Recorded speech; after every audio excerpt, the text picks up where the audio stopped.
Anyway, how you doing, Rich? Good. What's up, brother, man? How's it going, dude? I'm doing okay. Been pretty busy. We didn't do a podcast episode last week, but what have you been up to? Not too much. Just working on business plans and whatnot. Trying to get this like going, completely self-employed thing going. But with a lot of stuff going on, it's kind of hard to get those wheels in motion as much as you like to. Sometimes you have to be patient. Yeah, I mean, also you always want to be patient with that kind of stuff. I was reading statistics, and most people that start their own businesses, I want to say it's like their third or fourth business is the one that's successful. Sheesh. Prior to and the only reason for that is because the first couple times you fail and you know what you're doing wrong, so that by the time you do it like the third or fourth time, you kind of know what you should not do, and you make better decisions. That makes a lot of sense because a lot of it is kind of learning, trial and error, and seeing what Yeah, works, what doesn't work, and then learning from like that. yeah, exactly. Like when I'm making YouTube videos, like I've been making YouTube videos since like 2015 or something like that, but it wasn't until like the last few years where like I really started getting pretty decent at it, and that's because it takes a while to learn how to do things. hmm But the good thing Yeah, is, like, I have a lot of good people on my team right now. Kind of using the team that's building my friend's business, which is kind of AG, the chef. We're kind of hmm helping him grow his catering business. And right now, we kind what of do you? have like this cool. Well, you had a question? Oh no, I was saying, what do you guys do? Like social media or something? We do a little bit of social media, but mostly it's kind of networking through like his connects hmm and a couple of people that he knows that are in like catering sales.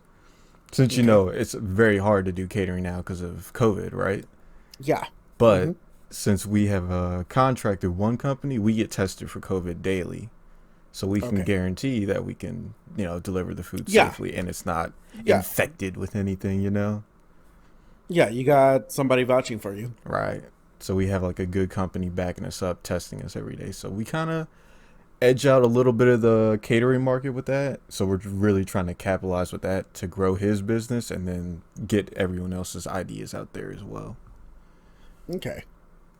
It's a good team. We get everything done by any means possible. We work together really well, and everyone shows up every day. So That's good. It's important to have consistency. yeah, how about yourself? Is California still on fire? Parts of it are.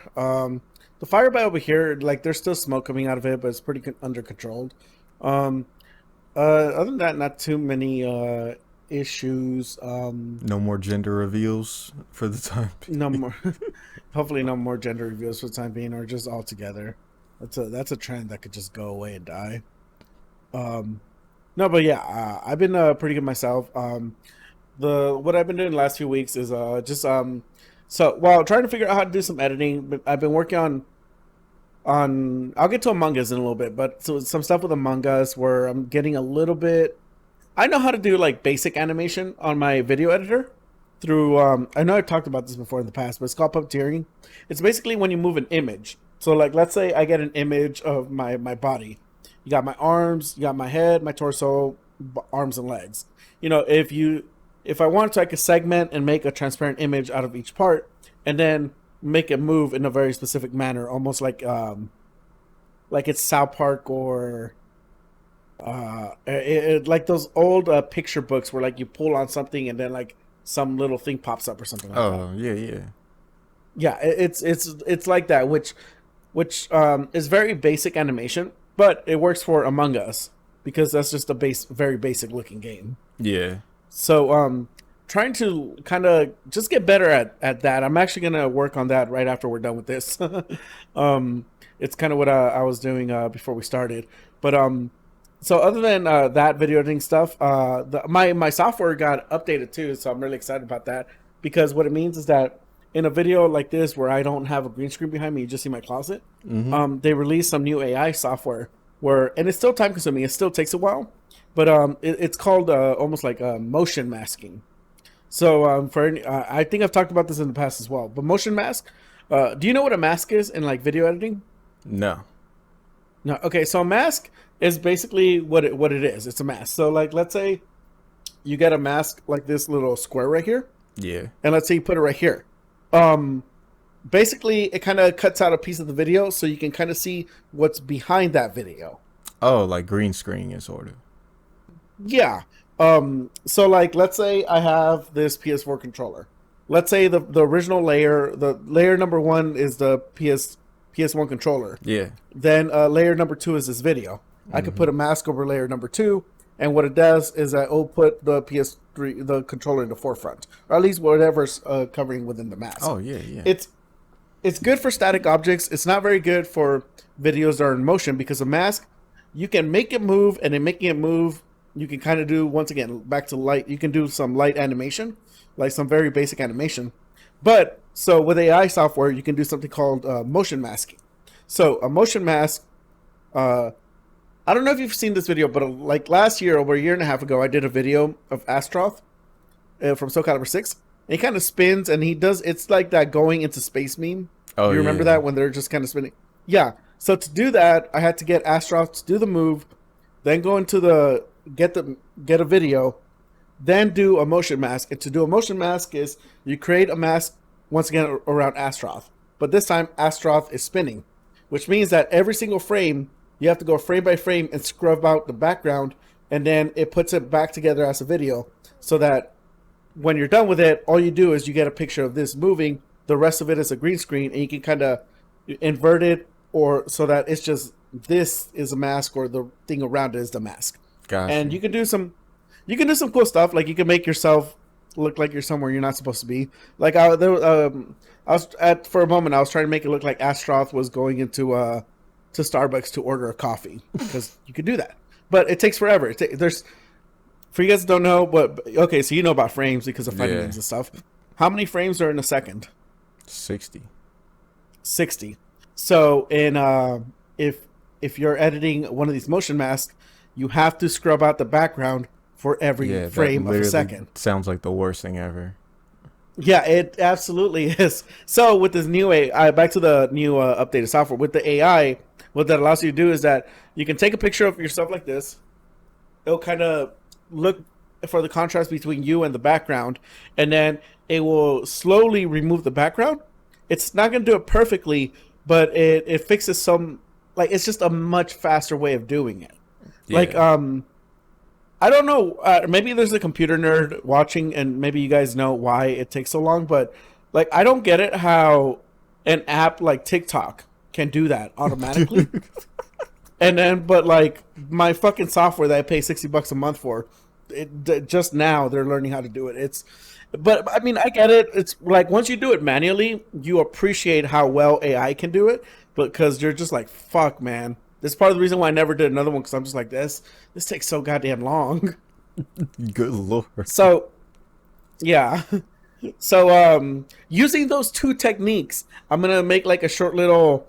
In my next Among Us video, I'm gonna make like a short little animation, somewhere in the video. We'll see how it goes. It could go bad. It could go well. I don't know. The other thing I was watching is two things. King of the Hill. Have you seen King of the Hill before? The show? Yeah. Yeah. Good show. It's been around for forever. Yeah, it was around for forever. I think the last episode was like, I don't know. I think like 2010 or something like that. I legit don't know. All I know is the last season was in HD. But while editing in the background, I've been listening to King of the Hill episodes. Oh. Just cause. And dude, that is one of the funniest shows. It was super funny when I lived in Texas because I got all the Texas references. But now that I'm older and I have life experience, that is just such a funny ass show. Dude, that show is hilarious. Like Boomhauer, holy shit. Dang old Megalo Mart is on fire. Dog, if you ever lived in the country, you'll meet Boom Power and you'll be surprised at the shit they say. Yeah. One of the funniest episodes was when they show Boomhauer's brother, and his brother comes over, and there's so much little trivia. Like Boomhauer's brother is voiced by Brad Pitt. and he's talking fast, just like Boomhauer. If you go YouTube the episode, it's like just Brad Pitt talking fast, like Boomhauer's like, Mandango Luan, here, I got a seat for you, $5. There's an episode where Hank Hill accidentally becomes a pimp. I don't know if you remember that. It's a pretty famous episode. Yeah. So I didn't realize. So he's going after like a white pimp. His name is, I think, Alabaster or something like that. Mm-hmm. He's going after Hank Hill. He's like chasing him around the city. I didn't realize till looking back to it that's Snoop Dogg's voice. Snoop Dogg is voicing a white pimp. Dog, that show is classic. Yeah, dude. And then there's another episode where Hank Hill is doing yoga, and he's talking to a yoga instructor. And I was looking at the comment section of the YouTube video because I just thought it was really funny. And they're like, "Oh yeah, this is Johnny Depp." And I looked it up. Yeah, lo and behold, Johnny Depp voices yoga instructor in that one King of the Hill episode. It's just like this random power. There's one episode where Hank Hill meets George Bush. Yeah. Yeah, and then the guy that plays Danny Trejo? He plays a freaking character on the show that's kind of based off a cartoon version of himself. They're like everywhere, man. South Park did the same thing. Like they make fun of a lot of celebrities, but they also have a lot of celebrities that actually play people on the shows. King of the Hill did that too. Yeah. No, I mean, but what I'm trying to say is just that the King of the Hill is just like, it's so goddamn like just funny. Like it's so. I don't know. Maybe when I was a kid, I didn't like it because I thought it was like too much of an adult show. But as an adult, it's fucking hysterical. Yeah, like it's great because it had like that same kind of dry humor that people love now. It's just it was in a cartoon form and it was ahead of its time. Like people weren't used to like dry humor as much. It was kind of more like literal. Time. Yeah, super ahead of its time. But really, really fucking good show. Really recommend going back and like watching it. There's just so much dumb, like goofy shit. Like there was just dumb goofy shit. Like one of my favorite things. I was watching this one clip where Dale. Okay, so you know Dale. He's the paranoid, the one with the hat. Yeah, yeah. He's the exterminator. Yeah. He always thinks that the government's watching him or whatever. Believes in aliens. Mm-hmm. There's an episode where he meets his long lost dad. Do you remember this episode at all? No. Okay, well his dad is gay and he doesn't believe it's not that he doesn't believe his dad is gay, but he's so blindsided by his own ideology that he thinks that his dad is part of like the government. That he's hiding a secret, and that secret is the government, not knowing that his dad's walking around with short shorts and kissing his Mexican boyfriend. And there's a clip where Hank Hill goes to confront him because he's like, "Hey man, you're making Dale's life worse or whatever." And then Dale's dad goes to him, he's like, "Wait a minute, are you gay?" And then Hank goes like, "No, I sell propane accessories." And I was just like, "What the fuck does that have to do with gay?" I sell propane accessories. Yeah. And then his boyfriend comes in and he's like, "Wait, is this your boyfriend?" And I was like, "Holy shit. This is such a multi-layer joke. It's so good." But yeah, King of the Hill, good show. Go watch it if you haven't watched in a while. It's fucking good. If you have Hulu, though, it's all on there, except for I think the last season. I remember when Dale was mad at Hank's wife for teaching like sex education. He was like, "You don't know who I am, but I know where you live." Sex education teacher. By the way, hey, can I borrow your hammer? I can't find mine for some reason. Yeah, in that same episode, there's a clip where Peggy, she's trying to say the word penis and she can't say it, so she's like in front of the mirror, happiness, penis, penis,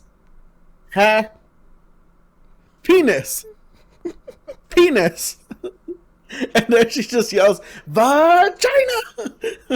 That shit, it's such a so good. funny show. Definitely ahead of its time. But the other thing I was watching is this YouTuber. I don't know if you ever heard of him. Randomly, his videos got recommended to me due to the great all magical YouTube algorithm. But it's some YouTuber called Louis Rosman. Have you heard of this dude? No. Dude, if you ever want to learn about how to repair your computer and also want real life sage advice, like this dude has it. Like his channel seems to be mostly a computer channel, and then every now and then he'll interfere with these questions about like racism or being bullied or starting a business or all this other stuff, and it's just like he fucking goes hard on. I've never seen someone like analytically just break down what is wrong with society as he's talking about water coolers. I've seen a lot of YouTubers do that. I kind of fall down Yeah. that rabbit hole. At least twice Yeah, a week. Yeah, at least like twice a week. Oh, that's funny. Maybe I got the algorithm from you then, because it's so good to watch. I was watching one of his breakdowns of like of him confronting a bully, and it's really good. Like he's so goddamn smart. Like it's Oh, he is it that he was computer repair guy who's like sitting in his office and he talks about people Yeah. bring like yeah, I've seen him. Okay, I know Yeah. who you're talking about. Yeah. He'll be like, yeah, Dude, my I was dad watching it. brought me this old Sony Vaio and asked me to fix this dumb shit. Yeah, that's exactly the video. I know that guy. I've seen And he's like, and I can fix it, but the problem is I'm going to fix it. I'm going to do it for free, and I'm going to take it to his house. And then he's going to be complaining about how he can't get into Windows. I have to waste 4 more hours trying to teach him how to do this. Yeah. Yeah, no. That guy, check out his videos again, because he's upgrading his setup and stuff. Really cool to, like, I saw him, he did a breakdown of race. The funny is, like, his thing was, like, racism. He didn't say it doesn't exist, but he says it's, like, it's not the way it's being portrayed. But in that video, he did a really cool breakdown of how racist people think. And most of the time, as you're watching these things, it's with ideas and concepts that, you know, if you can be objective, or if you can at least realize your own faults, you're probably going to agree with a guy like this, because he's saying things that you already understand. You may not know that you understand them, but you already understand them. Yeah. And he's just saying them in a way that's kind of in your not in your face, but just like an actual breakdown of what it is. It's like when you hear someone describe. It's like when Isaac Newton discovered what gravity was or whatever. It's like, oh, the apple fell. Oh, the apple fell because there's gravity. You knew there was gravity the whole time because you couldn't jump into space. But now Yeah. someone's explaining it. No, he's a cool guy. Um, I've seen his videos. Yeah. Go check out his channel. Shout out to that dude, because that was a really cool like rabbit hole down his YouTube channel. Really really cool. Really informational. Surprisingly informational. Mm-hmm. And then the last thing I did, and then we'll get to Among Us, because you played Among Us too, right? Oh hell yeah, man! That game is so much fun. Yeah, we'll talk about that. But I finally fully into Dragon Ball Fighters. Fully into it. Really like it. We talked about it the last episode. So my whole team is a counter team. I got Jiren, Ultra Instinct Goku, and what's his name? Hit. Oh yeah. Yeah, and Hit I'm probably the best with. He's really cool because he plays so differently from the rest of the cast. Dude, Hit is just like the first time I saw Hit, I'm like, that guy is cool as shit. And then I saw him teleport, and I'm like, oh, this guy's amazing. And then he's got like a boxing fighting style too. Yeah, he's just which is sitting really there cool like for Dragon Ball this, Z. and then he like skips time, dude. Hit is just he's a very cool character. Yeah. I don't know much about him. I know the time skipping they mentioned that in the game. I don't know much about it. I haven't seen Dragon Ball Super. I just got done watching Dragon Ball Z. I'll get to Super in probably like 3 more years or something. But yeah, Hit is super cool, and he's got such a counter punishing play style, which I really dig. Jiren a little bit as well. He's got I still don't fully understand some of his counter stances, but he's got like certain counter stances just like Hit. And then Ultra Instinct Goku has a couple just like Hit as well. Except I think Ultra Instinct Goku is considered high tier. Yeah. But they're it's really cool, starting to get into it. The only thing I don't like about that is that the Super Dash, it's kind of hard to react to, especially online. Oh, you got to 2H that all day, baby. Yeah. It's free.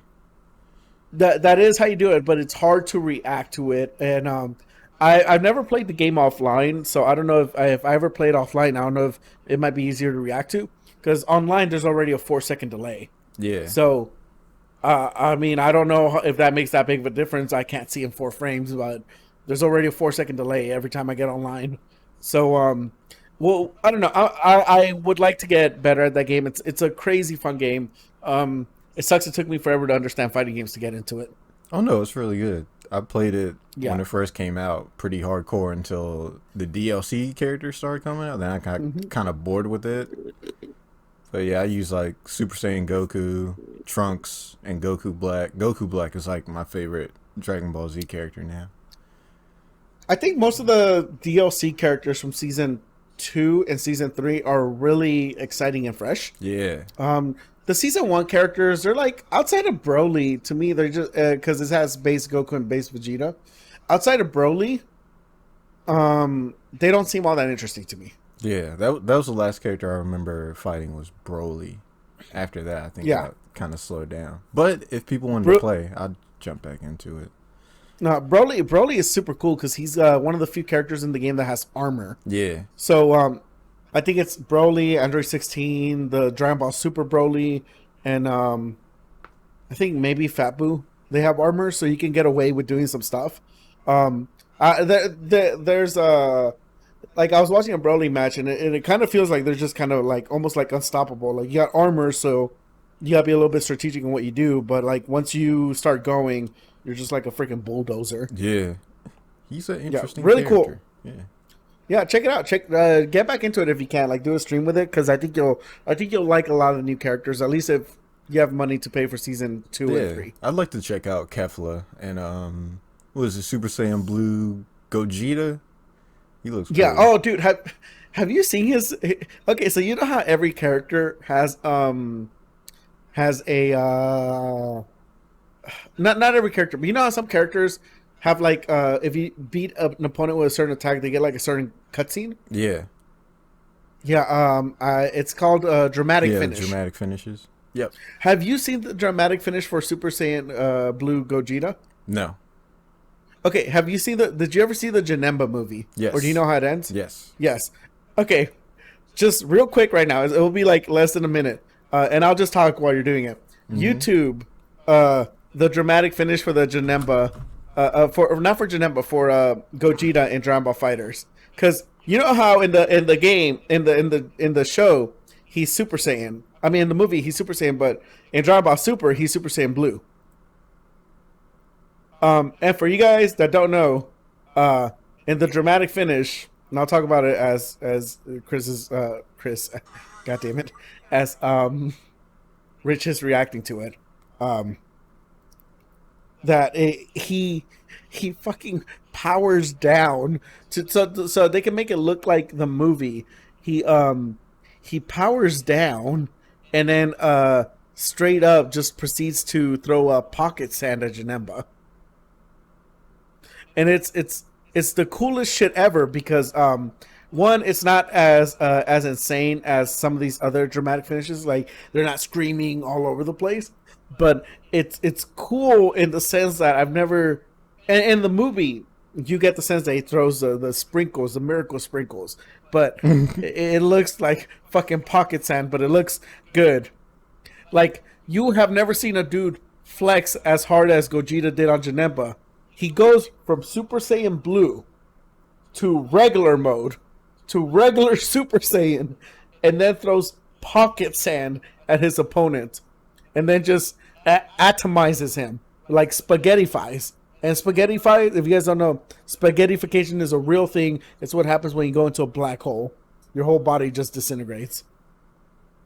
It's the coolest dramatic finish though, just because of that, the power down. Like, that is just such a hard flex. Such a hard flex. It reminds me of, oh my god. Not... Did you see the flex? Yeah, I forget what it was called. Like, Stardust Finisher was in the Janemba movie. Yeah, I don't remember. I just that. call it pocket sand. But it's just, in the show, like, you already understand the Super Saiyan Blue or whatever it's called, it's already like the strongest Super Saiyan form. So it's just really funny to see him just power down to base form and then power back up to a lower level Super Saiyan and just go just pocket sand. I just thought it was the funniest shit ever. God. It's done so well though. It looks really good. But yeah, that's I was watching some of those dramatic supers and that one just made me laugh. If you guys want to see another like really funny this is the last thing I'll mention about Dragon Ball. If you want to see another Dragon Ball flex, a really funny flex, go look up Dragon Ball and look at the first time that Goku takes off his weighted clothing in the World Martial Arts Tournament, and I'm not even kidding. It's a full like minute or 2 minutes of Goku just running around the arena, just stretching and moving around, eventually creating a tornado as his opponents just looking at him like, "What the fuck is going on?" Oh yeah, I've seen that. Yeah, Goku flexes hard. But so Among Us, how's your experience with Among Us? Oh my god. I'm surprised this game hasn't ruined a lot of friendships. It's definitely ruined some trust because I'm like, why are these people so good at lying? But it is very fun to play. It's like your very own murder mystery clue game, but with like a video game esque type investigation. Yeah. So how have your games been? Like, what's been the highlight of your games? Like, what's the best part for you? Like, how do you feel about being imposter versus being the killer? Oh, I mean, being the killer versus being imposter versus being the crewmate. um, it's kind of it's an interesting dynamic, and they do it for such a simple game. It's really effective the way they do both sides. Because like when you're not the imposter, you have to look out for who's after you, like who's coming into the room, who's actually doing their task, where they're at. If they come through a vent, you got to check like everything, and your tasks take up a big part of the screen, which is smart for the developers to do so. You can't see everything, but you got to stay on your toes. And then when you're the Yeah. imposter, it's you really got to like strategically take people out. Like in your first few games, you can kind of mess around with it, but when you really start diving into the game and you want to get away, you have to play people and you have to play your friends against each other hardcore. Like you can't hold any like sympathy for anyone. You have to throw them under the bus and you got to do it fast. Then you got to get out of there. It's fun. What's your favorite strategy so far? Man. Or what's your go-to strategy whenever you're playing? Usually I stay pretty quiet and play the long game. Really? Yeah. I can't do quiet, dude. I cannot do quiet. Yeah, I just do. I'll be quiet. But if I saw something that's like super obvious, I'll point it out. So I kind of try to flip flop a little bit. Whenever I play that game, I straight up just start throwing out random accusations. Just go the chaotic, evil way. It's fucking delicious. That works for people who talk a lot. It works really well. That's what I've noticed. Or one of my favorite things to do is like whenever you get to the discussion, I was like, "All right, raise your hand, whoever killed him." Oh my god! Just see if someone's, or just be like, "Hey, what was that?" This did work. I think this did work for one game where I was like, "Hey, what was the animation and how he died?" Yeah, this is the one trend in gaming that I actually got behind. I never could get behind Fall Guys, but this I'm fully involved. I like this one. The memes are funny. Watching people play it is funny. I love watching betrayals. It's just a fun game. I like watching. If you play on a mobile, you have to do a lot of texting. If you play on a PC with friends, you can do Discord, which I think is the best way to play it. Yeah, It's definitely Discord. You get the most laughs. But if you do the best memes come out of the texting based version of the game on mobile. And one of my favorite ones was like was I think it was a character named Jessica, and she just says I'm 14, and then somebody underneath them, I think it was like a yellow dude, goes like, "Play the fucking game, Jessica."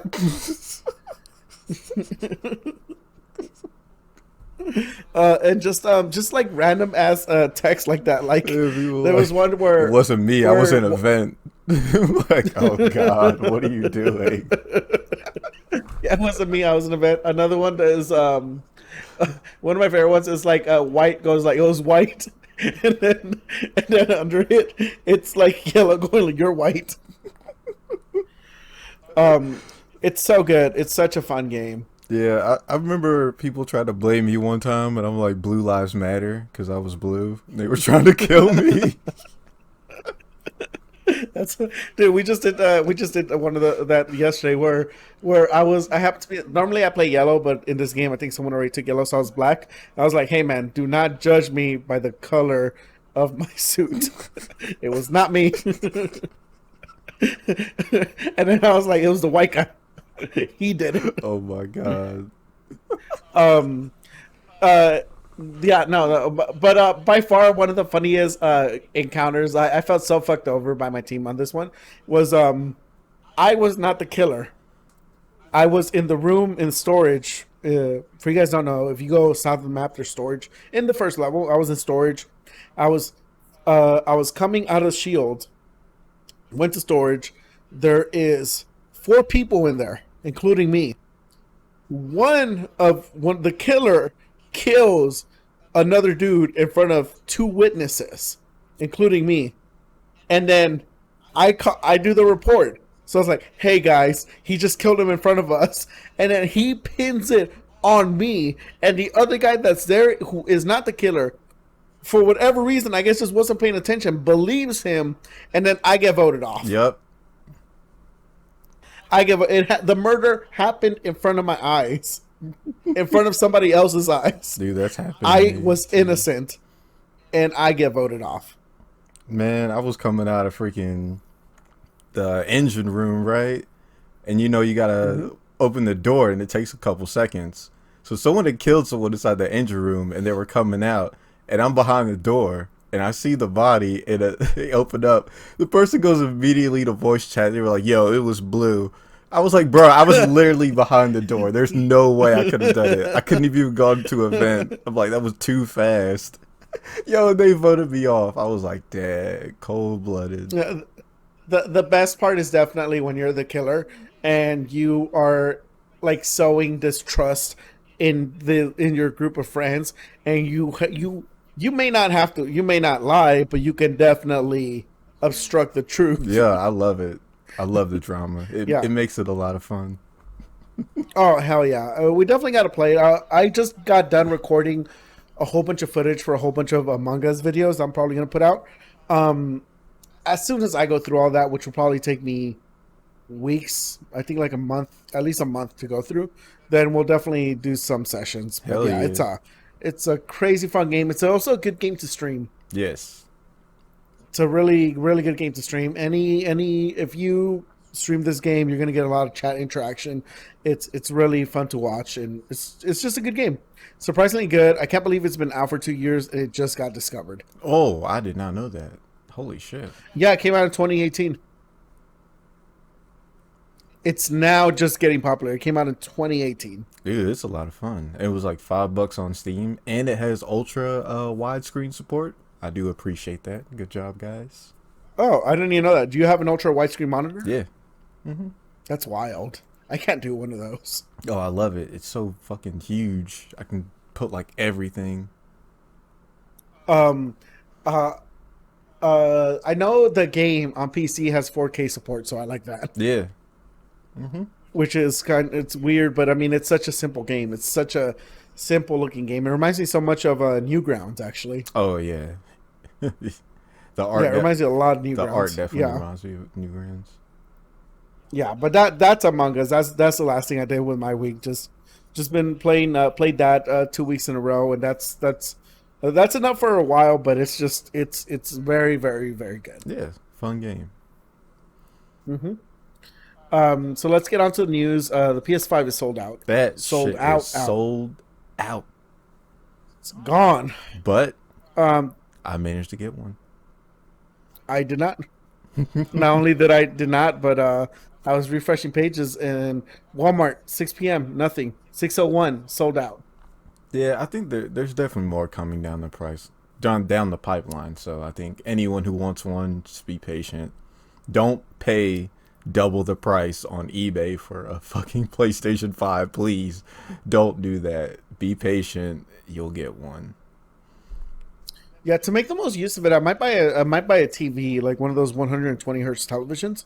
The only thing is that they're like $1,000. Yeah. But I might actually do it, just take advantage of the 120 the hertz, and that on top with which you can actually do that, and also HDR, which is kind of wild. Which is, I wonder if a PC monitor can do that. If you have a good enough one. Yeah, but We'll see. I'm looking at ones that have low lag because some of them are OLED, and sometimes with OLED you can get lag. So I don't know. We'll see. Like this screen that I'm using on my laptop is OLED, and it's the best looking screen I've ever seen Mm, by far. For OLED is like organic LED, and so to get the blacks, what it does is that it turns off the pixels, um, which is cool. But the problem is that if pixels are constantly turning on and off, eventually you can actually get some lag. So yeah. I don't know. We'll see. Are you planning But on yeah, getting the PlayStation 5 on launch day or? I want to get it on launch day. I don't know if I'll get it on launch day. Like my town is a really small town. I can imagine they're just gonna be sold out. Mm-hmm. Um, Honestly, in my town, I feel like they're just someone's gonna break into the GameStop. Oh my god. It feels like someone's gonna break into the GameStop. They're on the same shopping lot where the bank right behind them got robbed last year. Oh lord. Yeah, so I honestly think not only am I not gonna get on launch day, that the GameStop's gonna get broken into. It's gonna be closed down for like 2 weeks, and then I'm not gonna get it, which is it's real sad face right now. Real I'm in the feels bad, man's. Yeah, I remember Um, watching the PlayStation event, right? And then they're like, "Yo, they'll yep. go for a pre-order tomorrow." And honestly, I watched it at like 7, so it was like a re-recording. I just fall Mhm. asleep, wake up the next day, and everyone's like, "Man, the pre-orders are already gone." I'm like, "What?" And then I get an email from PlayStation. It's like, "Oh, hey, you get your little private invitation to pre-order the PlayStation 5." I was like, "Oh, thanks, Sony." And that was it. It was super easy. Oh man, got my freaking dude. Once again, I don't know what it is with my OBS, but the screen just decided to just not record anymore. Oh, oops. Well, I mean, it's recording, but it's you know how normally like it would record you and me and whatever. Yeah. It just shows a really big thing that says Discord, and not only does it say Discord, but on OBS, if the video frame it fits out of frame, it'll show you like these kind of lines that will kind of show you how far the frame extends. Yeah. The green lines and Yeah, stuff. it doesn't even show that. It's just like, dude, I don't know what to do. I don't know what to do about screen capturing. This computer does not like screen capturing OBS. I did screen capture with Fall Guys, and it seemed to have worked just fine. Maybe But I Discord. don't know. Yeah, I don't know. But yeah, PS5 sold out everywhere. Um, I don't know. I don't know. Like I think this generation, I'm actually gonna get both consoles. Yeah, I mean, the Xbox Series X seems like a pretty good buy. Especially it's hugely backwards compatible, so it's a big factor. I would. I think I would prefer the Xbox Series X. If I'm being honest, but we'll see. I mean, I don't know. When Like 360 came out, I was fully immersed in the Xbox brand. yeah, I like my friends, my personal friends. I have a group of offline friends, and like they wanna go a certain way, and me, I want to go in a way that's good for like creating content, because I'm probably gonna be working on my YouTube channel for the next couple of years, Hmm. and I look at it as like something that I'm just gonna constantly be working on very slowly over time. Yeah, And they look at buying a console strictly from an entertainment point of view. I look at it from a content creation point of view. So for content creation, Xbox is the best one because just better specs. I can utilize this capture card better. hmm, Um, PlayStation, once outside of exclusives, like I really don't care too much for it. I do have a PlayStation credit card where I actually get free games from it, but it's just like I don't know. It just kind of sucks. It makes me wish that more games were cross-platform at this point. yeah. That's probably most of the reason why I rock with PlayStation is like the exclusives. Because before 360, I was riding with Xbox pretty hard. I mean, I've had like I mean, literally all the consoles, but I think 360 did it that generation really strong. But then I got the PlayStation 3 when the Slim came out, and I started moving to PlayStation. I'm like, oh, this system's actually pretty good. And then PlayStation 4 happened. I didn't play my Xbox One very much, so I ended up selling it. But I don't blame anyone for going with the Series X. Really don't. Yeah, I mean, I don't know. Like a big issue is just. I mean, one of the nice things about PC is you really don't have to pay to play online. Yeah. And I don't use my PC for gaming very often, but since I played Among Us, Apex Legends, and DOA 6, I'm just like, I'm just like, man, I wish I could just take this and just apply it to the PlayStation and the Xbox, but that's not the case. Yeah, if it was only that simple. It is the annoying thing about having the annoying thing about having different friends and different entertainment ecosystems is that you can't. It makes if you want to play games with all of them, it's gonna make it way more expensive than what it should be. Yeah, for sure. And if those friends are just in one ecosystem, whether they're just on PlayStation or Xbox, then it may not be more expensive for them. They may not even see a price really increase in their hobby, but it is definitely a frustrating point of gaming. Makes you wish that people weren't that Sony and Xbox, well, specifically Sony, just wasn't an asshole about cross-platform. Yeah. It's funny, when I got my Xbox One and I logged back on for the first time in like years, there was people who remember me on there. They're like, yo, you got Killer Instinct? I'm like, yeah, man, let's play. I was like, damn, you remember me? They were like, yeah, we used to play a lot. I'm like, oh, sheesh. That's funny. But yeah, it's for anyone that doesn't remember, the original reason why cross-platform in Sony wasn't a thing was because of the safety of the children. Which specifically in relation to Fortnite, which is like the it just seems like bullshit. Sounds like bullshit. That being said, I bought stock in Sony in preparation for the new PS5s that are going to be released, and I'm hoping that goes up by a couple percentage points, and then I'm gonna probably sell it immediately after, and then go back to AMD. Smart move. Yeah, I started with $119 on Robinhood, and I'm at like 160. We'll see what the market's open at tomorrow, but I'm actually probably going to be doing a little bit more of actual day trading when I'm babysitting, because when I'm babysitting, I can't really play games. Maybe if you're one of those moms or dads who has your house in a mess. Oh Lord. And you don't care about what's going on. Like, you've been in the match when you're playing online, you're playing Overwatch or something, and some dude has a baby crying in the background. Dude. And you're just like, why are you playing this game? Attend to your goddamn child. That shit is like 60% of the time when I get on Mortal Kombat 11. I gotta hear like loud ass trap music or like kids crying in the background. I'm like, shut that shit up, man. I don't want to hear all this. Yeah. Just no. But yeah, it's trading stocks doesn't require as much attention as playing games. So hopefully I can just look at the stocks every 30 minutes or an hour and just kind of go from there. Mm-hmm. Well, I mean, PlayStation making the right moves. They just apologize for the bad pre-order launch, even though I think that's not much of their fault as it is the retailers. But yeah. I mean, it's like Walmart put up the pre-orders and then they took them down like an hour later, and they were like, "Oh, well, now we're because of COVID, we're worried about the amount of people that are going to come on this day." And I'm just like, yeah, that's a real problem. Actually, that's a real fucking problem. Mm-hmm. That's why I was surprised at how many people I saw with receipts posting up that they got. I'm like, you lined up for that? All right. Yeah. Like, even if you pre-ordered it, you're still probably going to have to make line at a store on that day. Hell nah. Thank God mine's being delivered. So. But yeah, we'll see.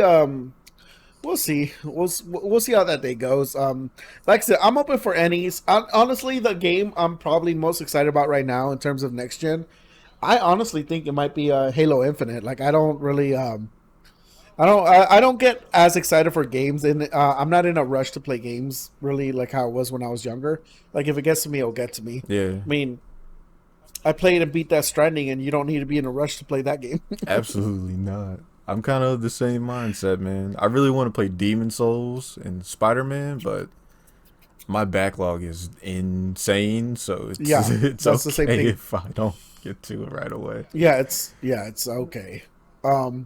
But yeah, the God, I hate the way Xbox Yeah, fucking this man names or wrote shit. Xbox Series S runs Xbox and Xbox 360 games while optimized Xbox and Xbox 360 games. Yeah, it's a bunch of bullshit, but it's they confirmed that if you have an Xbox Series S, you'll run the games just like they did on the Xbox Series S. But if you have an Xbox Series X, which optimizes Xbox and Xbox 360 games, then the Xbox Series X will run your Xbox X, Xbox, and Xbox 360 optimized games, which is what a goddamn travesty. What a god who they Xbox. Microsoft needs. I mean, at this point, Xbox needs to hire fucking DMX just so that DMX can go like, X gonna give it to you every fucking time they run a commercial. Because this shit is so goddamn annoying. Just reading Just go this to shit. Microsoft Studios and they're just like, oh, Xbox, Xbox, Xbox. Oh yeah, Xbox. Xbox Series Xbox box. Yeah, it's so goddamn frustrating. I mean, all they could have said, like, the problem is that they have, at this point, they have, let's see, one, two, three, four, five, six, like six different Xbox names that they have to put in a sentence Yeah, together. I don't know why they did that after like the first Xbox, I cool, right? And then 360, pretty cool name. So everyone's expecting 720, and they're just like, nope, curveball, Xbox One. And you're like, wait, Well, the what? reason they did that is because the reason they did that is because they had a PR dude go like, "We can't have the Xbox Two releasing while the PlayStation Three is releasing. Three is a higher number than two, Yeah, so we'll call ours. Ours isn't the Xbox Two; it's the Xbox 360." that is literally the most American like solution ever. Yeah, and then when they get to the next gen, they're like, "Oh well, we don't really care about numbers anymore. Numbers they're a thing of the past. Who even talks about them anymore? We'll call it the Xbox One." Because it's your one stop for entertainment. I'm like, oh Yeah, Jesus. no, for reals. And then they're just like, we're just removing numbers altogether. Just there is no numbers. There's just the Xbox Series X and the Xbox Series S. And it's just like, fuck off with I all can this. just Like, imagine fuck all the off. kids, like all their parents who don't know shit about games, are gonna go to the game store and be so confused. Yeah, it's fucking infuriating. It's what it fucking is. It's fucking annoying. Mm-hmm. Um, yeah, but that's while Sony's apologizing for their botched rollout plan of their pre-orders, Xbox is having a goddamn catastrophe with their names. Um, moving on to that, it looks like a lot of PlayStation One games, including Spider-Man and oh no, I'm reading this completely wrong. Spider-Man Miles Morales and Horizon Forbidden West are coming to the PS4, which is a shocker. Yeah, because the way they were marketed, you never would have thought that, and they're supposedly Yeah, optimized for PlayStation 5. And then Sony put out that whole thing where they were just like, "Oh, we want to embrace the new technology. We don't want to worry about cross-platform, blah blah blah." And then here they go doing that. yeah, they want the new hotness. Yeah, which I'm not so mad Um, about, but I can understand why PlayStation fans are kind of mad at that because they thought it was just gonna be for PlayStation 5 and fully whatever, man. just built for PlayStation 5. Dude, those Sony exclusive fuckboys that are just on Twitter going like, "Ugh, Game Pass can never survive." Ugh. I'm just like, fuck off. Like, fuck, go eat a pie and then choke on it As long as it's a or Sony something like. pie, it'll be okay. Yeah, yeah. They're like, this is made with tears from Xbox fanboys. Tears personally grinded by DMX. I want to see the Sony ponies faced off with the Xbot. They're called Xbots, right? They should do a face Yeah, off. You guys should all not meet man, in like back alley and fight with knives. like Anchorman. Yes, 100%. And then the Switch people can show up with like toy baseball with bats. no with butterfly Yeah, knives. butterfly knives and Mario hats. Because a butterfly knife is literally a switch knife. There you go. Switchblade. There you go. Yeah, The Switchblade. Switchblade. But yeah, it's it's surprising, but Sony said that they're going to be they said their CEO just recently said that they're going to be supporting the PS4 for at least 3 to 4 more years. Yeah. That doesn't mean much. That just means probably like the easy to run games are going to come out on it. Sony has a history of supporting their stuff for a while. I mean, it wasn't until what 2018 that the Wii had their last Wii game released, Something like which that. was like Just Dance 2018. Yeah, I try to forget the Wii and the Wii U. Yeah, I think Just Dance. Just Dance 2018 was released for the Wii. Mm-hmm. So I mean, sometimes these developers, and I believe like up until like FIFA, I think FIFA 15 was released on a PS2 as well, or FIFA 13 or something like that. Okay. Yeah, they support those consoles for a long time. People keep buying them; they'll support them. That's good. So at least people's stuff is not completely obsolete yet. So Yeah. there you Freaking Final Fantasy 16 got released at the PlayStation reveal. go. Hell yeah. How do you Which feel is- about that, man? Oh, it's exclusive to the PlayStation, but will also release on the PC. Oh, they retracted that PC statement too. No, they retracted that PC statement on Demon Souls. No, they did it on they did both. not retract on both. Yeah, I don't believe that. it's true. I think they're gonna retract it for a year, and then they're just gonna be like, "Oh, well, it's not an exclusive anymore." Probably. I wouldn't be surprised. Outside of first-party studio games, I don't believe in exclusives. Like, I just don't see how they like literally for reals. Outside of first-party games, I do not see any console ever getting an exclusive ever again. Yeah. And Final Fantasy is just not it's just not a first-party studio. Not really. I mean, Final Fantasy was kind of weird I because mean, it definitely started Square off on Nintendo, then moved to PlayStation, then it was just multi-platform. Now it's back on Yeah. PlayStation. Yeah, but I really think that's gonna be like, I think it's a year or 2 year exclusivity deal. Most likely. Exclusive. I can't say this word. Exclusivity. Yeah, exclusivity. Exclusivity deal. But I mean, it's just like, even PUBG was a Microsoft exclusive, went to PlayStation 4. Yeah, I mean it happens. Yeah. It happens with a lot of games. I mean, what's it called? Horizon Zero Dawn is also, you can buy it on PC now. yeah, yep. Yeah. I mean, it's just, I just don't really believe in outside of, if a first party studio is working on it, fine, it'll be exclusive. But I just don't. I don't see it, man. It's like you're losing money if you don't make it multi-platform. Yeah, but outside of that, how do you feel about the game? It's cool. Like, I did a reaction video to it, and like what I said in that video was basically that it seems like it's going back to more the fantasy element of Final Fantasy, but I can probably imagine that there's gonna be like some kind of high tech city in that game at somewhere out there. I think The Witcher 3 probably showed Square that you can still make like a fantasy setting without having to have all this weird future tech. Yeah, I think it looks really cool, and I'm glad, like you said, they're going back to what Final Fantasy used to do, like not the final, but just like the fantasy back then, past type games, sort of medievalish, Yeah. but not really. Yeah. It's about as medieval as anime can get. Yeah.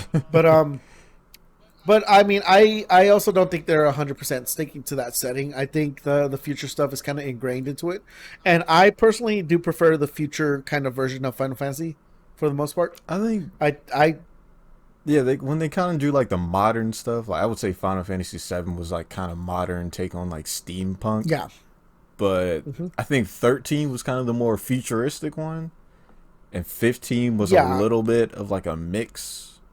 But I think it worked for 13, but 15 was just not really feeling it. I don't know. I like the way it looks in 15. I haven't played 15. I still need to go play through it, but I like the way it looked. I like the way the movie looked. That But game is really, really average, I would say. it looks like 16 Uh, learned from 15, and it looks like it has a lot better story, and the combat looks a lot better well, too.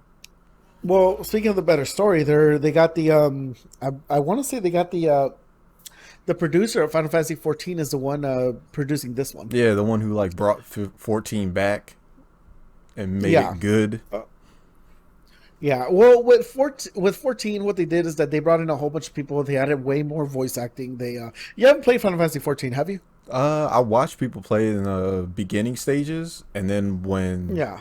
I think it was like Shadowbringer or whenever that DLC came out was when everyone like hmm really got into it.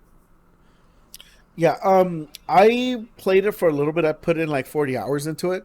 You know, I fucking hate MMOs. They're not my thing. I Yeah, don't I know don't how dig people them. have fun with them. I tried playing with some people, and you know, there was a funny thing when I was playing it. I think it's on my. I don't know if I still have it on my YouTube channel, but it was like these guys like for straight up an hour and a half were just following me around and look. It was like a dude, like a big buff dude and a midget, and they were just following me around, just kind of looking at what I was doing and kind of helping me in fights. Then they just left. And I just thought that was cool. I was like, what are they doing? They're just like, oh, in my mind, I was like, man, I wonder if they're making a YouTube video on me. Like, look at this dude, look at his hair. Man, um, but no, it's Final Fantasy 14. If you want to get into it now, now's the time to get into it, but not for the reasons you think it is. Because unlike when I got into it, there's Final Fantasy 14, then there's the Heaven's Word expansion. I mean the Realm Reborn expansion, yeah, which is its own story. So you have the OG story, then you have the Realm Reborn story, then the Heaven Sword, then the Shadowbringers, then the Bloodstorm, and then whatever the new one is now. And these are just expansions added to the story. Like the story, each expansion kind of ends, but adds to the overall story of what's going on. yeah, And in A Realm Reborn, it's not just like a reboot. What it is, it's not even a retelling of the story. It's like the original story. It's still kind of there. It's just they just start building upon what's already there. The cool part of A Realm Reborn now is that they removed like 30% of the fetch quests. that's good. So if you get into it now, your 30 hours won't be the same 30 hours I had where it's just like, oh, get this cat his milk. Oh, this guy forgot his sweater. Oh, you gotta get this person's gold. Deliver this bread over here. It's none of that bullshit. It's more of a like for the first part of that game, you streamline through the story a lot more now, and that's a new update that they added earlier this year. Oh, that's good. Yeah, so you know, if you're to get into it, now's the time to get into it. I think the first like until you get to like level 30, the game's also free. Oh, that's even better. So they made yeah, so they did make it free to play to an extent. Like whatever you get in that game is free, and it carries on with your progress. Yeah, because it's Um, subscription based, right? yeah, Gotcha. it. You know, people say that it has a really cool story, and I bet it does have a cool story. I just didn't get to that part. Like I was just like after like 50 hours of that game, I was just like, dude, I'm just tired of these fucking fetch quests. Yeah, I think I had a couple of friends Um, who were telling me about the story. They said it was really cool. yeah. My character's name was Ligma Balls. Oh yes, good old Ligma. Yeah, where yeah. But yeah, you know, that guy, he saved Final Fantasy 14. I have full confidence in him. They also snagged the person that did the combat for DMC 5. Hell yeah, it's looking strong. So I think the combat is probably going to be a mix of whatever Final Fantasy 15 was with whatever Final Fantasy 7 was. Yeah, I'm sorry. 15's battle system was trash. Yeah, we'll see. Every new Final Fantasy game, they always add like a new twist to the battle system. Hmm. I just hope they don't.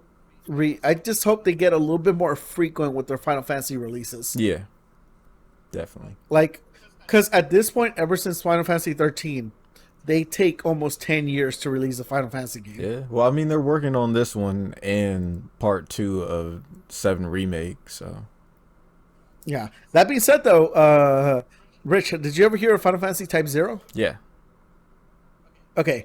Did you ever play it? no, I watch videos on it. Okay. Final Fantasy originally was called Agito 13. It was part of that whole Fabula Nivola Crystals, whatever. The only rated M Final Fantasy game out there. Oh yeah. Well, I can I'm not. Well, I don't want to spoil it, but yeah, I saw why. Yeah, If you watch the cutscenes and stuff, they're pretty. yeah. Yeah, It was originally made for the PS3, kind of redone for the PS4. It's probably, I think that's the last game I'm gonna play on my PS4 before I switch over to the PS5. But that once again, I've only played like the first 2 hours of that game. Very different. Plays a little bit more like Kingdom Hearts than anything yeah. I else. watch a bunch of like the story. It's very morbid in Type Zero. Yeah, it's interesting. And then the people are freaking out about the video games priced at $70, Yeah, I kind of which expected that. I don't know. I don't really care. To me, I don't care about the price all that much. I can see why people would be a little mad, but games have been this price for a long time. I don't think that's really sustainable when they're costing more and more and more to develop. So, Since like 2005, 2006. yeah, it's been a long time. Yeah. Yeah. So any market, the price would go up. Even McDonald's had to change the price of their 50-cent cheeseburger. Yeah, plus a lot of people shouldn't be mad because they're buying these games, right? You're buying it $60, Yeah. and then you're buying a $30 season pass for all these games. So Yeah. y'all have been paying $90, $100+ for these games for a long time. Yeah. It's just I don't know, to me it's a side game development. What I would like to see is whenever if they ever get rid of physical releases, at that point the price should go down by about $10. Yeah, that would make a lot more sense. Yeah. So if they 100% get rid of physical releases, then the price would go straight down. Hmm. And what they should do is only release physical releases as collector's editions. Yeah, and another thing is vote with your wallet. If you don't want to pay $60, $70 for a game, then just wait. I do that pretty often. I never paid 60 get bucks deals? for any of the Need for Speed games. So I always wait for a price drop with those and a bunch of other series too. Yeah, most of the things I only ever really pay full price on is like add-ons, and that's just because they don't go on sale as much as games themselves do. Yeah. Like I just spent like $44 on the season pass 2 and 3 for Dragon Ball Fighters, and that's because I don't think I've ever seen those things on sale. If they have, it might only be like once a year. Yeah, I'm kind of. But the game I got for free. Yeah. See, that makes a lot of And sense. then, yeah, because once again, PlayStation credit card. One of the few perks of that PlayStation credit card is that if you do use it, you legit do get free games like every couple of months. That's pretty sweet. Because you build up points. I think it's like 10 points for every dollar you spent, and after you build up a certain amount of points, you can redeem them for a gift card or a game code from their online website. I might have to look into that. It's cool, but the only thing I don't like about the credit card, and I know why they do this. They do it because they make it as harder as possible so that you don't get this benefit. But if you were to buy Sony hardware, so like their TV, PlayStation, headphones, whatever, you would have to. Technically, you get 5 extra points for the 5 times the points. So instead of 10 points, it's 50 points for every dollar spent or whatever. The only problem with that is that you have to prove that you bought it from an authorized retailer, which means you have to save your receipt. For the way I had to do this, because I bought a PS5 controller with a PS4 controller with the credit card. So get the receipt, make a copy of the receipt, and then print out a form, and then physically mail that form to the credit card company. Okay. And then they add the points, and I'm just like, you guys literally just did this to make it as hard as possible. They've made it better. They've made that system better. I think you can submit a form digitally now. But I think you still have to take a copy of your receipt. And you still have to take a picture of your receipt. All right. But it's one of those things where I'm just like, because like look at this PS5, I'm just like, dude, I'm gonna buy this thing on the credit card. I'm gonna get a fuck ton of points. Yeah, you get a whole bunch of free shit. You should. Yeah, I could. No. If I buy it with the credit card, it's legit like probably like 3 or 4 free games, like 3 or 4 free games. Hell yeah. Yeah, because it's let's see, what's the math here? What's 500? Do me a favor. What's 50 times my calculator? My phone just died. Oh, wait, no, wait. Windows has a 50 calculator. times 500. Yeah, It'd yeah, be 50,000. yeah, 50,000, and let's see, Uh, each no, that's like 2,500, right? Is it 2,500? dude, if you're listening and you're in the comments right now and you're laughing, I want you to shut the fuck up. Yeah, you said 500 times 50, so that'd be, yeah, Okay, 50 times 500. Wait, that can't be right. 25,000, right? 25,000? Yeah, 25,000, I think. Yeah, so that's literally like 5 free games. Because every 6,000 5 to 6,000 points is a free game. If you want to Yeah. go that route, or you can save your points for other stuff like headphones. I think you could do televisions, but those are hundreds of thousands of points. You'd have to buy like 4. Oh, hell Yeah, no. you'd have to buy like 4 PS5s to be able to do that. But you'd get a full television. Hell. Like it's like it depends on how you want it. Like they're credit card points, so like as long as you're paying your credit card on time, it's not that big of a deal. But I mean, dude, if I buy a PlayStation 5 with a credit card, I legit get like 4 or 5 free games depending on how I want to do that. Mm.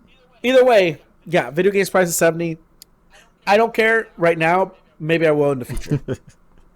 Another thing is Nvidia's 30 series graphic cards were sold out to bots, and now they're being Yeah. scalped on eBay. Yeah, some guy on Twitter wrote a bot so that all these that they where they bid on them, that it would automatically bid $10,000. Yeah. Dude, So I thought like the if you- PlayStation 5 was bad until I went and looked at those, and these were like like 30 grand. I'm like, this has to be fake.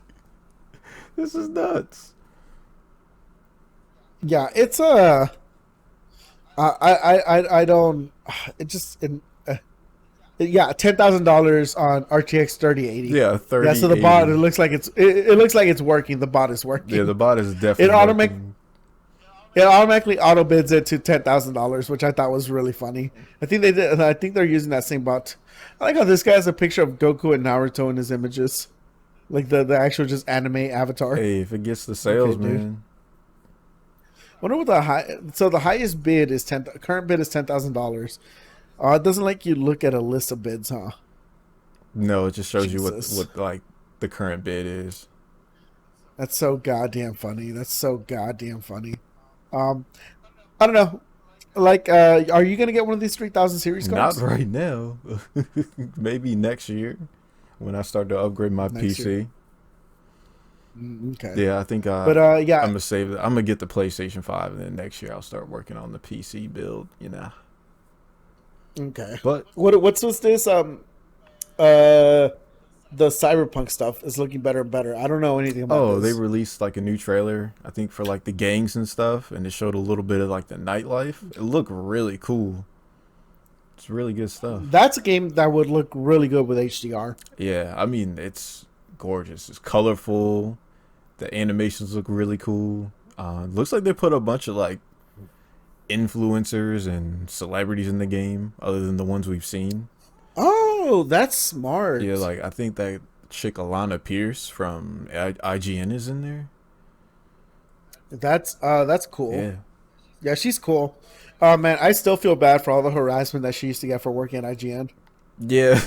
Because I didn't know about any of that harassment until she actually left, and like she wasn't kidding. There were subreddits dedicated to debunking that she was a gamer. There were, because I didn't know she was a cosplayer and all that stuff either. There were people that would just shit on her because she was cosplaying. There were people that would shit on her for I didn't know she like did being a cosplay. host. She did. As far as I know, I think her popular one is Final Fantasy 13 Lightning and Spider-Man. This is, I think, right before she joined IGN. Oh, okay. Yeah. And yeah, there were just a bunch of people that would just shit on her for reals. There were literally subreddits, multiple subreddits dedicated to debunking the fact that she was a gamer. Why did I mean, I know who she is, right? But I never really gave a fuck about her or anyone at IGN for that matter. I was just like, they're just people. Why did people care so much about Alana Pierce? She's some little Australian Yeah. girl who plays video games. I don't know, Who the man. It's fuck like cares if she's a fake gamer or not? The only thing that matters is what games you play. Doesn't matter what she's doing. well, not only that, but it's like how much time in your day do you have to dedicate to posting on a subreddit about how she's not a gamer? Like, not only do you have to be following gaming news, and gaming news, as you know, running a podcast is time consuming to follow gaming news, but you also have to, like, watch every second of every frame of video that she's in so that you can be like, yep, at this point, someone else is playing the game. Up, up! I caught you, Alana. Exposed. Yeah. Like, I can guarantee there's probably a video out here of her talking at IGN, and there's a green screen, and then they have the gameplay in the back while she's talking over it, and she's like, dude, she's not even playing. She has no controller. She's just talking. Oh my god. How is the game being played? It's like every time like when female gamers just come into like gaming, shit just gets really fucking nuts. I don't know why this happens. Because it's like a bunch of every time. it's like a bunch of it's just a bunch of guys that go like thinking it's a boys club and then forgetting that you know girls have literally been gaming for a very long time. At first, yeah, sure, it was a boys club, specifically when we were like kids and stuff. But I mean, at this point, it's literally like 50-50. Like half the population is people gaming. And if you don't believe me, look at all the girls like doing I don't know, not okay for not even look at girls. Go to Pornhub and look at the different parodies of different video games. And there are two people involved in those videos, usually a guy and a girl. Both they have to have mutual interest to shoot these scenes together, I would hope so.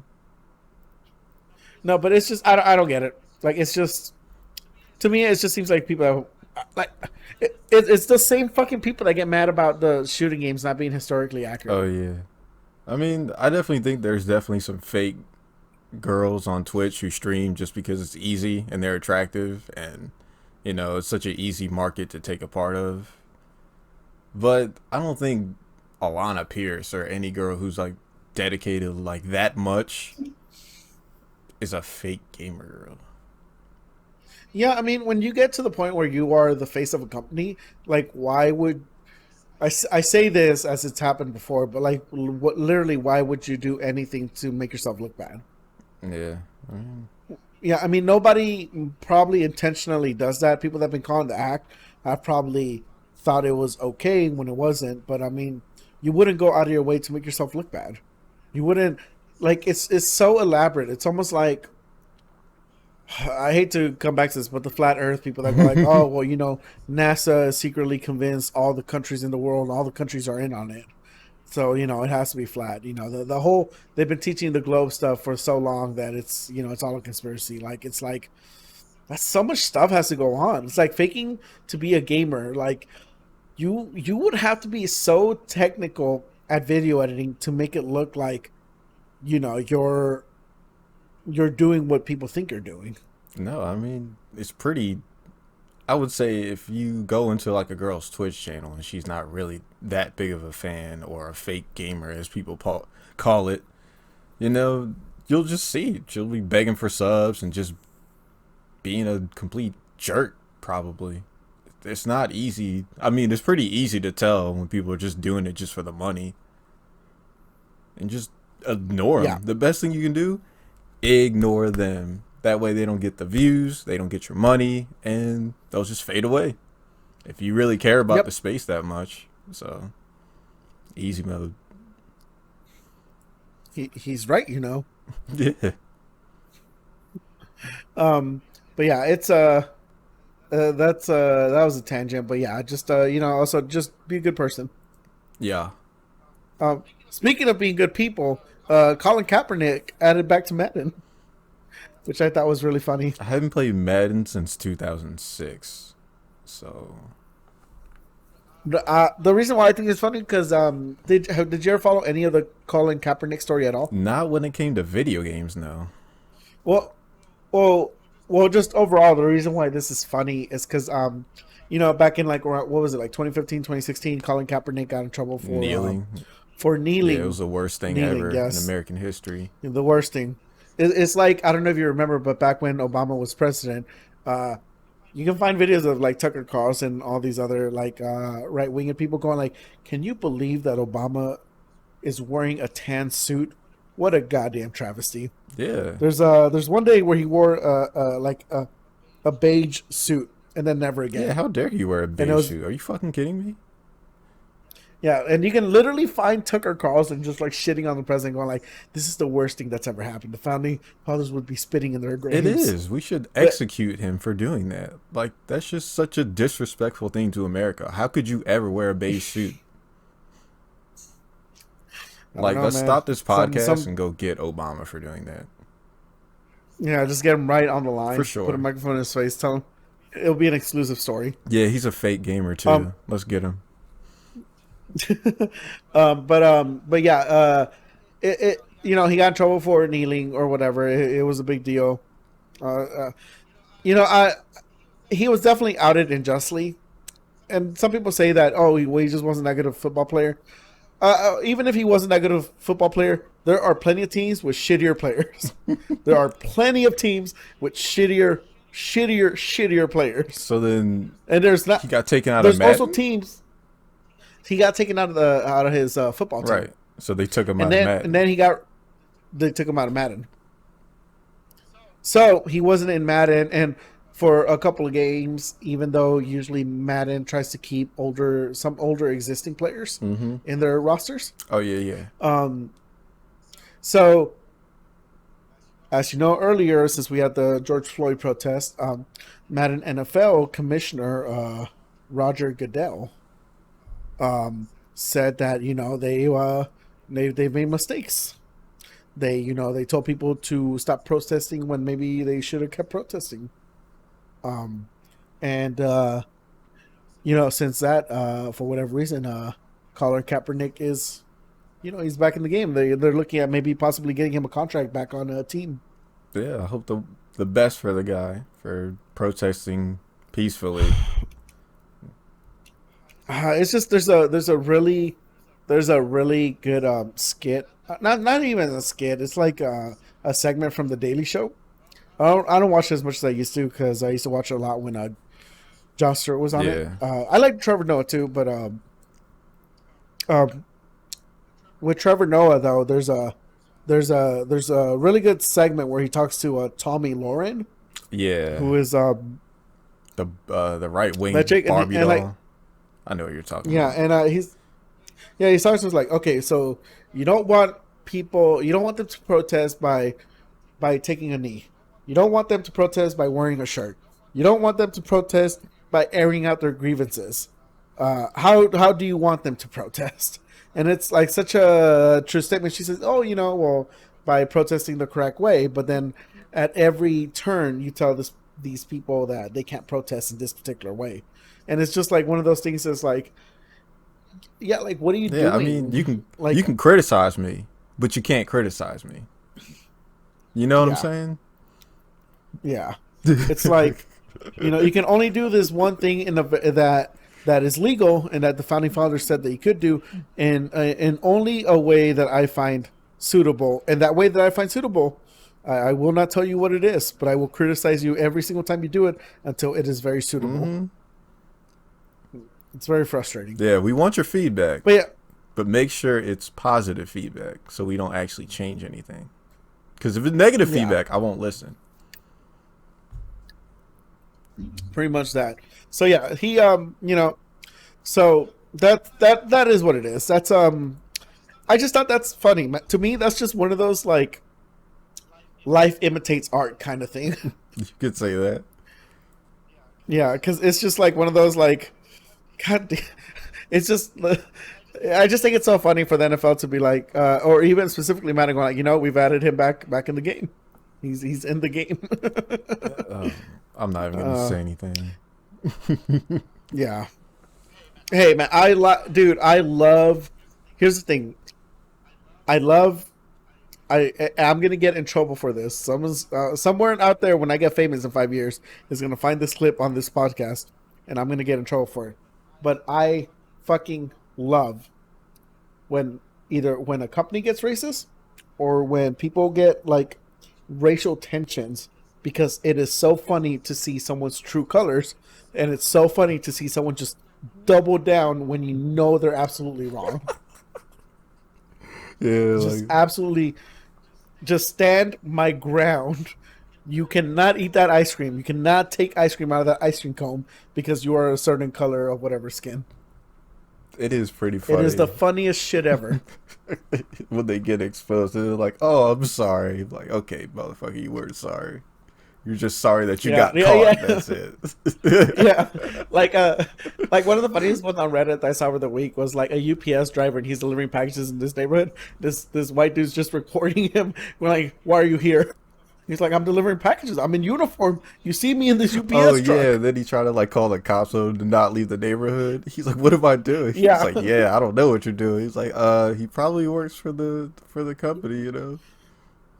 yeah. Or like another really funny one is like the there's this like it's this is like outside of a Walmart parking lot. This lady like stops this Mexican dude from leaving because he just I don't know if he's working with a company that has like a really big truck, and they park in the parking lot. This lady stopping him from leaving, and she's like, "Well, I don't know who you are. I don't know if you're legal or not. You could just be coming into this country and stealing, hardworking Americans' jobs." And he's like, "I work for this company.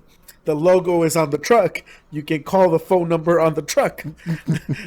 And she's like, "But I can't tell if you're legal or But not." I'm not gonna do that because that might prove me wrong. So I'm gonna stick to my Yeah, it's guns and continue to chastise you. I love watching that shit. And when it's a multi-million-dollar company, it's even better. Oh man, the Karens be out there, Yeah. man. Yeah. But anyway, back to simpler times. The new DOA Facebook group. Oh yeah, shout outs to Zachary, Metsu, I think Aquariaverse. They all work hard to start this Mhm. new DOA group because we've had our previous experience with the competitive group.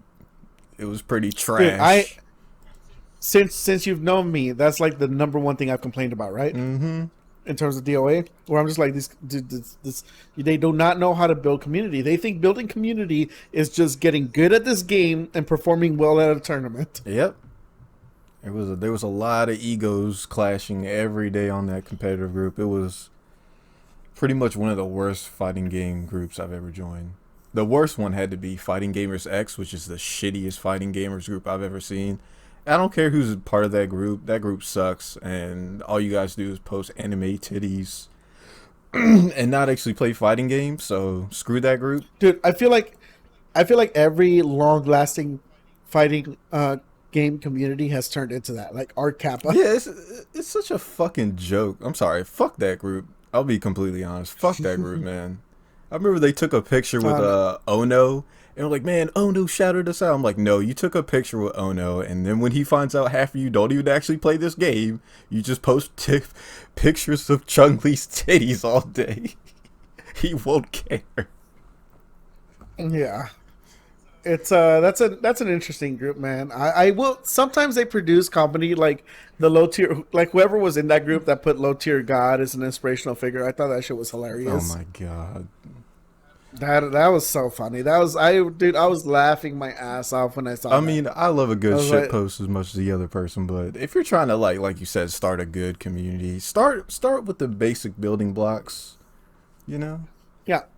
Also, understand if you're here. Pro tip for people building communities: there will always be more casual people playing your game than there will be competitive people. Yeah, competitive is Always, one always. percent. That's what they need to understand. The competitive is such a small percent of gamers. It's just Like, think about this: how many people do you know just like to go running, from kids to adults? It's probably a lot.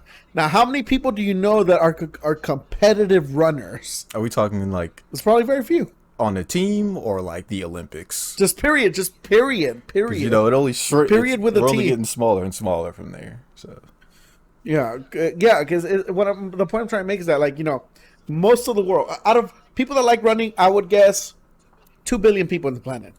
Out of those 2 billion people, we'll call those the casuals, the casual runner. Out of those 2 billion people, maybe only a million of them are professional runners. Mm-hmm.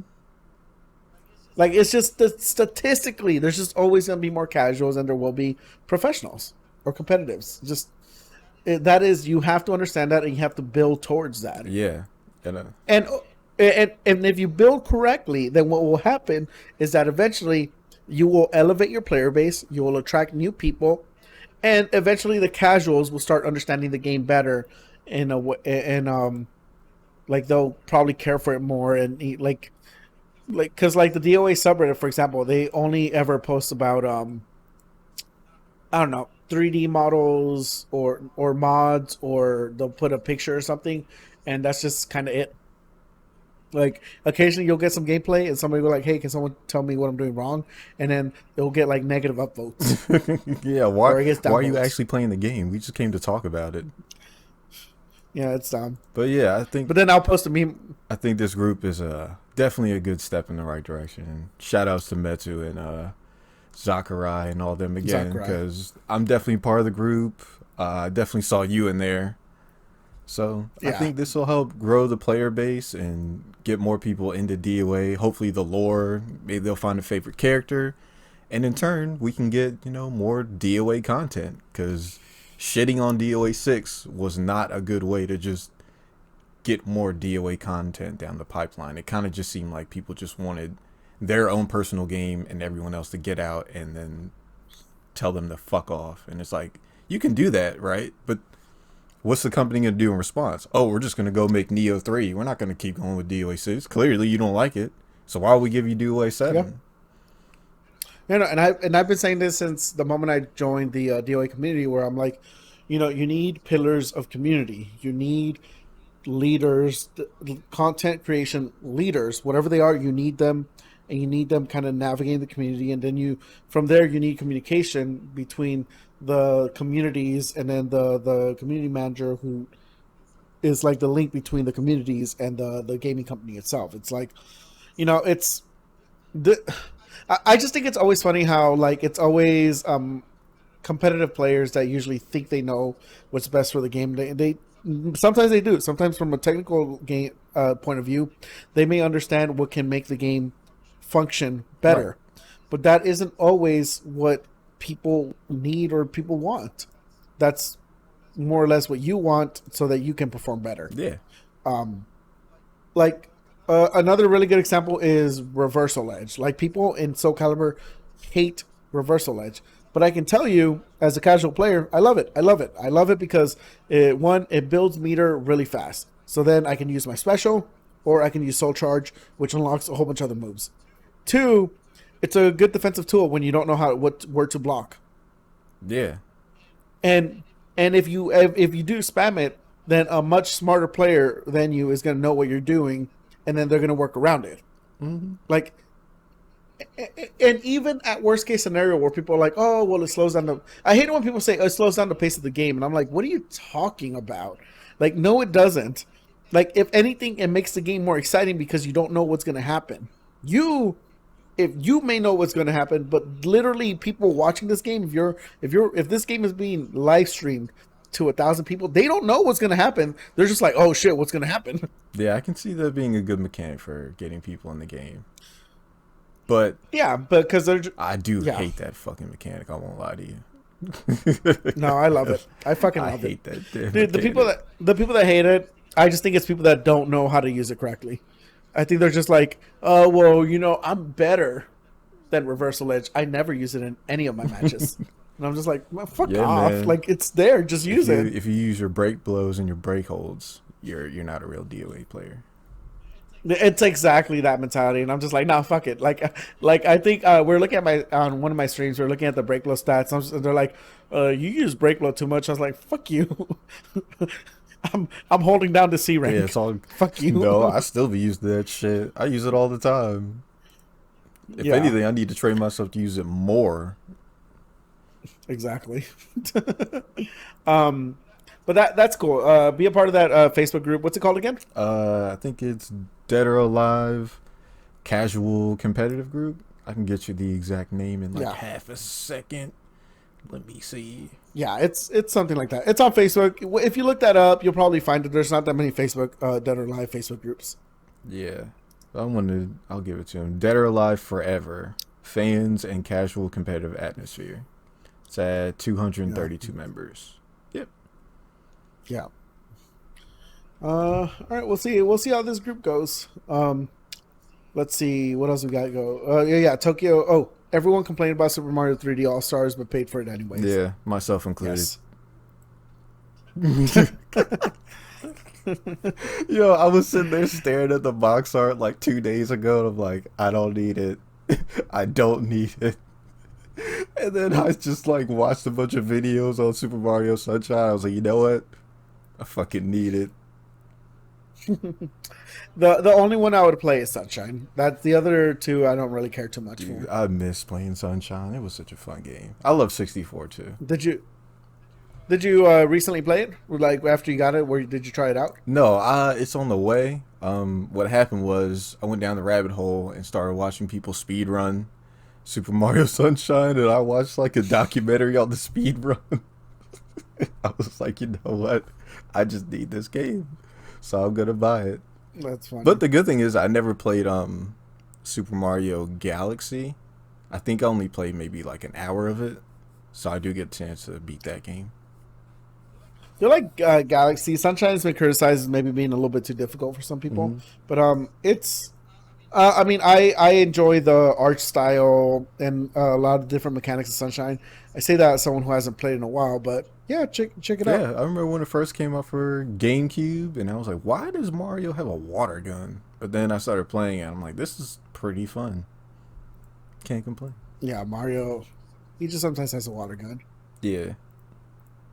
Um, let's see what else we have. Tokyo Game Show. Oh, yeah, happening Um, Wednesday. that's cool. I'll probably do. I think I'm just gonna do some trailer reactions. I don't think I'm gonna watch the whole thing. Oh, yeah. I don't even really have time to really watch the whole thing because it's probably gonna be. Let me see, which Japan's ahead of us, like what, 13 hours or something Oh, like that. hell no, I don't know. You already got me doing math. Yeah. It's gonna start at a time where we're just not gonna be watching it. Yeah, but I hope some new stuff gets announced. I hope some interesting games at least. Yeah. And then and oh yeah, at Tokyo Game Show, Koei Tecmo was supposed to announce something that they're working on as well. Oh, is that gonna be the Ninja Gaiden collection? I don't know. No, not that. I think they have a if you looked at their plans, they tweeted an image and one of them has a whole bunch of question marks. They said they're going to reveal what it is at a Tokyo Game Show. Oh, okay. I'm interested. Yeah, so I don't know what it is. Some people speculate it might be a new DOA. Some people speculate it might be something else.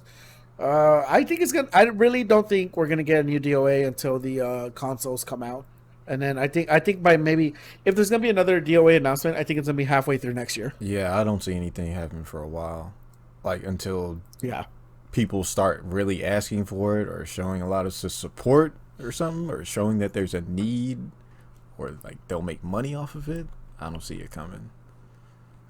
yeah. In other news, put over here that the Batman has resumed filming. Yeah, that was pretty quick. So Patterson, I'm guessing he got back to normal. Hell yeah. I guess he's good now. It's good for him. Well, we shall see. Mm-hmm. But like we said in the other podcast episode, check out the commentary from him and Kristen Stewart in the first Twilight movie, and then also check out the commentary for what's his name, Robert Downey Jr.'s black character, Tropic Thunder. Thunder. Yeah, and then Harley Quinn, Doom Patrol, Young Justice, and Titans all going to HBO Max. Does that mean they're canceling their DC streaming service? Yeah, DC streaming is supposed to turn into more of a comic subscription now, not so much media, like television media and stuff. Wait, what? Yeah. Are you serious? Mhm. Let me look That's this what it up. looked like when I read it. And all their shows are going to HBO Max, which you can get on Hulu, I think, as an add-on. So DC what? Yeah. I use Hulu a lot actually. Mm-hmm. I like Hulu. One of my favorite shows is on there. Um, DC Universe. What? All this stuff isn't going to HBO Max. What the fuck? Yeah, dude. Saying goodbye, dude. So DC Universe lasted for like what? A full year? Yeah. Wait a minute. But Harley Quinn is having season. How long did DC Universe? When did DC Universe launch? I could be I wrong. remember it being announced at least like a year and a half ago. Or yeah. Yeah, it had to be like a year and a half ago. September 15, 2018. So it lasted for 2 years. Yeah. Jesus Christ. See, this is why I don't buy into this shit. Well, It's cool that these shows did not get canceled and moved on to HBO Max. It would have also been cooler if DC said, maybe we don't know if this is going to last. We're just trying shit out. yeah, I mean, I'm a big fan of Harley Quinn, Young Justice, and Titans. I've never watched Doom Patrol, but those shows I really like, and I'm glad that they're at least not canceled and just going to something else. I heard Harley Quinn and Doom Patrol were their best shows. Yeah, Harley Quinn is probably their best show. It's fucking hilarious. Great show. But yeah, and this, I don't know. Like I when DC Universe first started, I was just like, man, you don't have enough. Like you have a lot of properties, but you just don't have enough shows to justify this streaming service. And Yeah, it is. It's a little funny that it is going down. I didn't expect that. I didn't know. I that. never subscribed to it, but I like the stuff they had on it. I don't know if they have the Warner Brothers like animated movies on there too, but if they did, Yeah, they did. did. Oh shit! Okay, then that's pretty good. They had almost everything Warner Brothers DC related. That's really good then. That's really good. Yeah, but it's just at the same time, it's like you only have superhero stuff. You don't have literally anything else. Well, they probably got all they could. Because I mean, who is it? Yeah. CW has like the rest of the TV shows. Yeah, but even then, it's like it's just they just didn't have enough. Yeah, I didn't expect it Clearly. to last, to be honest. Because like you said, they don't have enough. But I'm glad they took a risk with Harley Quinn. Because it really paid off. Yeah. It really did. They did a good job with her. Yeah, absolutely. I do not like Titans though. That show is way too dark. I like it. No, it's way too I dark. enjoy it. There's with Robin going like, "Fuck Batman." I was like, okay, chill, dude. Chill. Maybe take a vacation from crime fighting. Go to Hawaii or something. Yeah, I mean, Dick, he's very stoic in the show. But I hate that. Dude, that's an anime trope that went into real life shit, and I'm just like, God, I hate this. That being said, my favorite show on Hulu though is The Misfits. oh, Misfits, yeah. I watched like at least the first 2 seasons of that. Good stuff. Yeah, Interesting show. yeah. The second episode is really with the old ladies. Really, that's my favorite episode. That's the episode where I always tell people that watch that show, like, watch until the second episode. If you can't get into it by second episode, then it is not for you. Yeah. I did watch all 5 seasons. It is interesting how the show ends, even with the new cast. It's not terrible. It's just interesting, and I think they stick the landing better than other shows have in the past. I'm glad a lot of the original cast shows up in a lot of movies these days and TV shows. Yeah, they all got Yeah. famous. I mean, even the cast from the second half, even they got famous in different ways as well. Like that show, almost everyone that worked on that show was the only one that really didn't was the they had issues with the chick that played that white girl that was kind of a bully. Oh, yeah. Yeah, because she was a little bit difficult to work with, so that was the only one they had an issue with, which is why she's the only one that in the show that has the way she goes away in the show is almost like kind of weird. Yeah, to be honest, she seemed like a character who wasn't too far off from what she was hired to play. So I wouldn't be surprised. Yeah, but good show. Check out the Misfits. Even with the cast change, I still recommend watching it because it's got like little nuggets of fun here and there. The last thing is that we have here is that Ninja signed a multi-year deal with Twitch. I'm not surprised. Definitely not surprised. I am. I thought he would have gone to YouTube. I really thought he was gonna go to YouTube, and it's kind of at this point I'm just like, just stream on YouTube, dude. Because if you stream on YouTube, maybe between PewDiePie and Ninja streaming on YouTube, I thought that YouTube was gonna make like huge strides in making their YouTube platform better. And he's just on Twitch. I'm just like, God damn it, Man, give you two some time. I don't know. Like, dude, I'm not kidding. Like, almost every single day I think about streaming on YouTube over Twitch. Yeah, I've watched a couple streams on YouTube. There's definitely a good base on there. No, there's a super strong base. You should still do it one day. Yeah, I Just wouldn't one mind day, doing just it. no, just like if it's too late after this stream, whatever. I mean, I'm already tired, but next weekend or something, just do one day, one Saturday where you just whatever game you play Dead by Daylight, just stream on there, beef up your description. Don't worry about the tags. Put in some hashtags in the description, and trust me, you will get like a lot of new viewers.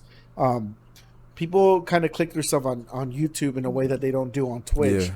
The problem is just that, so just navigation to find specifically a live stream is very annoying on YouTube. Mm-hmm. YouTube great at recommending things. Like it only is sometimes recommend a live stream after you watch a video, but like actively going into to look for a live stream is just not as fun as it is for Twitch. Yeah. But I think YouTube is they're kind of on it because I was researching, how to like stream in 4K, just getting ready for like PlayStation and stuff, and like you can easily do it with YouTube videos. Of course, you can't really do it on Twitch, so I was like, maybe YouTube will be the first to let you like stream in 4K. Oh, they already do. I already did it already. Oh shit, you can? Like last year, I did it with the PS when I first got the PS4 Pro. See, that might be something that edges Twitch out now, for the people who like specs. You still your bit rate? What's your bit rate that you normally stream at? I think mine's in the 4,000, 5,000. So to stream at 4K, you need to have it around 50,000. Got you. Yeah, you could do 1440p, and that's at 25,000, and then 1080p is 9,000. Got you. Yeah, as you go higher, it requires more bit rate, but you can technically already do it. It's just like I said, I like YouTube a lot as a platform. I just wish it was better to use, easier to navigate. It has so many faults, but I think for someone like you, though, I think the content for you would be better because you already upload some clips of your stream, and I really do think for a channel like yours, it would be more beneficial because what you could do is you could live stream it, cut out the rest of the live stream except for the clip you want. It will still retain its views from the live stream and its watch time, and then you could just have that as a video just with a thumbnail. How much did how much did Ninja make on this deal? I have no idea. They didn't disclose it because they are. No, I would have to guess. If Twitch was smart, I would have to guess less than whatever Mixer was paying him. Yeah. I cannot imagine him getting paid more than Mixer, especially now that Twitch doesn't really is back to not really having a competitor outside of YouTube. Nope. Not anymore. Yeah. Let's see. I'm scrolling through this, and I don't. Yeah. I don't. I didn't think they have the amount because they definitely didn't have the amount on Mixer, so I'm not surprised. Yeah, and then we still also don't know what happened between Twitch and Dr. Disrespect. Dude, I don't think we're gonna learn about that for a while. Yeah, he's on. What is it? YouTube now? Okay. Yeah. Interesting. But yeah, that's pretty much it for this week's episode. It was a long one. Yeah. A lot happened. Yeah. So literally a lot happened in 2 weeks. Between the PS5 reveal, the Xbox and PS5 price reveals, the whole bunch of new games, and then Tokyo Game Show is right around the corner. For sure. Yeah. But anyway, if you guys want to find me on Twitter, it's at @ramavalos_YT. And on YouTube, it's iHeart Gaming. Catch me at Twitter / Yo, it's Richmatic. YouTube, it's just Richmatic.